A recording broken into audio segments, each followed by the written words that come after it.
കുറേ കുതിരകൾ നടന്നു പോകുന്നുണ്ട്. കുതിരനെ മേയ്ക്കുന്ന ആളെ ഒന്നും കാണുന്നില്ല, കുതിരനെ മാത്രമേ കാണുന്നു.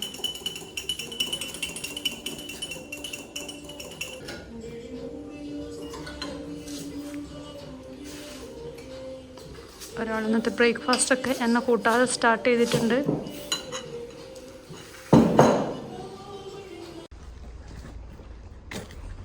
നമ്മളങ്ങനെ ഡിലിജനോട് ബൈ ബൈ പറയുകയാണ്.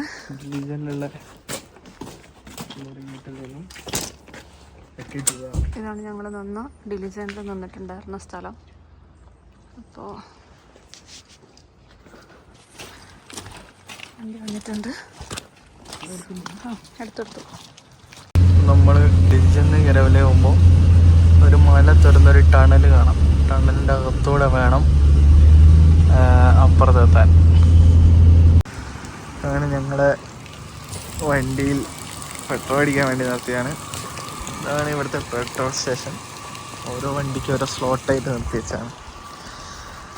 നമ്മുടെ മാഡം അതാ അവിടെ ഇങ്ങനെ എണ്ണയും കാത്തിരിക്കുന്നുണ്ട്. റോഡ് നിറച്ച് കോടയായി, കാണാൻ തന്നെ പറ്റുന്നില്ല. വണ്ടികളിങ്ങനെ പോകുന്നുണ്ട്. ഞങ്ങളിപ്പോൾ തിരിച്ച് എരവൽ എത്തിയിട്ടാണുള്ളത്. അപ്പോൾ ഇവിടെ ഒരു ജനസൈഡ് മ്യൂസിയം. എന്ത് ജനസൈഡാ വിഷ്ണവി? നമ്മുടെ ഹോട്ടലിന് തൊട്ടടുത്ത് തന്നെ ഉള്ളതാണ്. നമുക്ക് ഇതിനെക്കുറിച്ച് ഡീറ്റെയിൽ ആയിട്ടൊന്നും അറിയില്ല, മനസ്സിലാക്കിയെടുക്കാം എന്താണ് അങ്ങോട്ടാണ് പോകുന്നത്. ഇത് വന്നിട്ട് ഒരു കുന്നിന്റെ മുകളിലാണ് ഇപ്പോൾ ഞങ്ങൾ നിൽക്കുന്നത്. സ്റ്റേ എന്ന് പറയുന്നത് ഈ എരവൻ സ്റ്റേഡിയത്തിന്റെ ഒക്കെ അടുത്തായിട്ട് വരും. അതെ, ഞാൻ ഹോട്ടലിലാണ് ഞങ്ങൾ സ്റ്റേ എടുത്തിട്ടുണ്ട് ഒരു ദിവസം. അബദ്ധം ഹോട്ടലാണ്. അങ്ങനെ അബദ്ധമൊന്നുമല്ല. റൂം മുഴുവൻ ഹോട്ടലിനകത്തുനിന്നാണ് സിഗരറ്റ് വലിക്കുന്നത്. അതുകൊണ്ടാണ് അബദ്ധം എന്ന് പറഞ്ഞത്. അതാണല്ലോ അബദ്ധം. അവിടെ ഒരു സ്റ്റേഡിയം മഞ്ഞിൽ കുളിച്ച് കിടക്കുന്നു.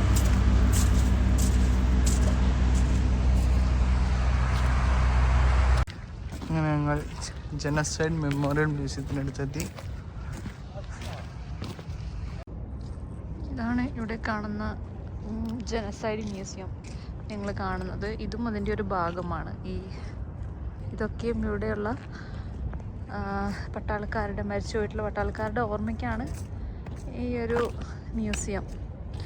ഇവിടെ ഒരുപാട് മരങ്ങൾ അവർ നട്ടിട്ടുണ്ട് അങ്ങോട്ടേക്കൊക്കെയും. അവിടെ ഈ മരങ്ങളൊക്കെയും ഈ പട്ടാളക്കാരുടെ ഓർമ്മയ്ക്ക് വേണ്ടിയിട്ടാണ് അവർ നട്ടിട്ടുള്ളത്. അപ്പോൾ അതിൻ്റെ താഴെ തന്നെ ഓരോ മരത്തിൻ്റെ താഴെയും എഴുതി വെച്ചിട്ടുണ്ട് ഏത് പട്ടാളക്കാരൻ്റെ ഓർമ്മയ്ക്കാണ് എന്നുള്ളതും കാര്യങ്ങളൊക്കെയും. അല്ലേ? എന്താണ് ഈ തള്ളി മറിക്കുന്നത്? എന്താണ് ഇവിടുത്തെ ഹിസ്റ്ററി എന്ന് പറഞ്ഞു കൊടുക്ക്. അർമേനിയയിലുള്ള സൈനികരുടെ ഓർമ്മയ്ക്ക് വേണ്ടി ഉണ്ടാക്കിയിരിക്കുന്ന ഒരു മെമ്മോറിയലാണിത്. ഇതിൻ്റെ അകത്ത് പ്രധാനമായിട്ട് നമുക്ക് കാണാനുള്ളത് ഒരു അണയാതെ എപ്പോഴും കത്തിക്കൊണ്ടിരിക്കുന്ന ഒരു തീയുണ്ട്. ഇപ്പം മഴയായാലും എന്താണെങ്കിലും ആ തീ അതുപോലെ. അതെങ്ങനെ സംഭവിക്കുക? പീസ് മഴ പെയ്യുന്നത് പെട്രോൾ കൊണ്ട് കത്തിക്കുന്ന ആണോ? എനിക്കറിയില്ല. ഇതിന് ചില ഭാഗങ്ങളിലൊക്കെ കൺസ്ട്രക്ഷൻ ഇപ്പം നടന്നുകൊണ്ടിരിക്കുകയാണ്. അത് ഇതിന് പണിയുകയാണോ എന്നറിയില്ല. ഇതാണ് ആ തീ. അതുപോലെ തന്നെ ഇവിടെ ദിവസവും അവരുടെ ഓർമ്മയ്ക്ക് വേണ്ടിയിട്ട് പൂക്കളൊക്കെ കൊണ്ട് ചുറ്റും വെക്കുന്നുണ്ട്.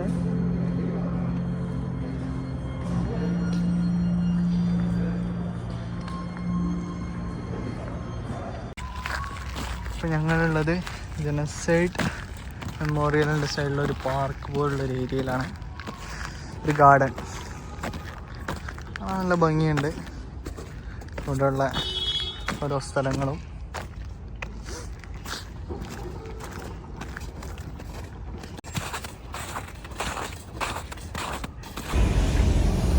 കാണുന്നതാണ് ഫ്രാൻസ് സ്ക്വയർ. ഞങ്ങൾ 3 ഡൈവേഴ്സ് കാണാൻ പോവാണ്. ഇവിടുന്ന് സ്റ്റെപ്പ് കയറി വേണം പോകാൻ.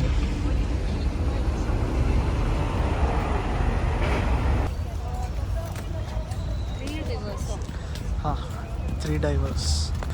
അതിൻ്റെ മുകളിൽ 3 ഡൈവേഴ്സ് ഉണ്ട്. പിന്നെ മറയുന്ന ആൾക്കാർ അവിടെ പോകുമ്പോൾ കാണിക്കാം. ഒരു പ്രതിമയാണ്. ഞങ്ങൾ കയറി 3 ഡൈവേഴ്സ് കാണാൻ മറന്ന് അതാണ് ഇവിടെ കാണുന്നത്. ഇനി മുകളിലോട്ട് കയറാനുണ്ട്.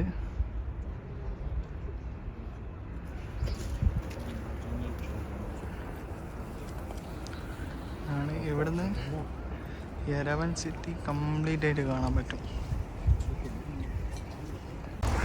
അങ്ങനെ ഞങ്ങൾ ഏറ്റവും ടോപ്പിലെത്തി.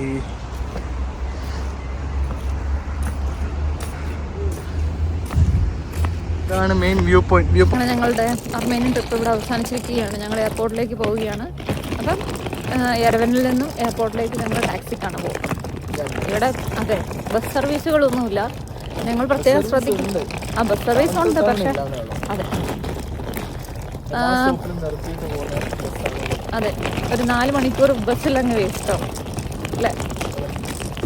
അപ്പം നിങ്ങൾ ശ്രദ്ധിക്കുക, യാൻഡെക്സ് വഴി മാത്രമേ ബുക്ക് ചെയ്യാവുള്ളൂ. ഈ കാണുന്ന ടാക്സിയുള്ള ആൾക്കാരെ പിടിച്ച് കൊണ്ടുപോകരുത്. ടാക്സി കാണും, എങ്ങോട്ട് വന്ന് വേണോ എന്ന് ചോദിക്കും. അങ്ങനെയുള്ളവരുടെ കൂടെ പോകരുത്.